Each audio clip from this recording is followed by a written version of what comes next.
விஜயை அடிமை என சொன்னாரா உதயநிதி ஸ்டாலின்? விஜயின் உயிர் நண்பன் நடிகர் சஞ்சீவ் சொன்ன தகவல்.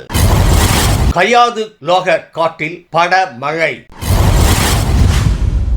அன்பு தமிழ் நெஞ்சங்களுக்கு மெர்சல் கெலாட்டாவின் அன்பு வணக்கம். வாங்க இன்றைய காணொளி இதோ.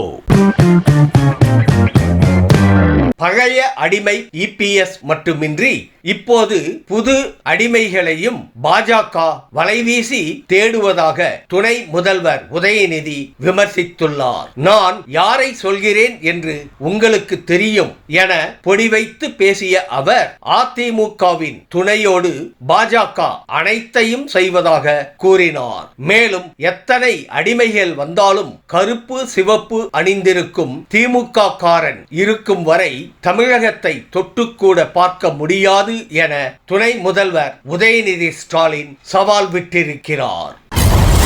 விஜயின் நண்பர் நடிகர் சஞ்சீவ் சினிமா நிகழ்ச்சி ஒன்றில் பங்கேற்றிருந்தார். அவரிடம் கரூர் விவகாரம் தொடர்பான கேள்விகள் வைக்கப்பட்டது. அப்போது சம்பவ இடத்தில் இல்லை என்பதால் தனக்கு அதை பற்றி பேச போதுமான அறிவு கிடையாது என அவர் சொன்னார். ஆனால் விஜய்க்கு எந்த பயமும் இல்லை எனவும் சரியான நேரம் வரும்போது களத்துக்கு அவர் செல்வார் எனவும் நடிகர் சஞ்சீவ் பதிலளித்துள்ளார்.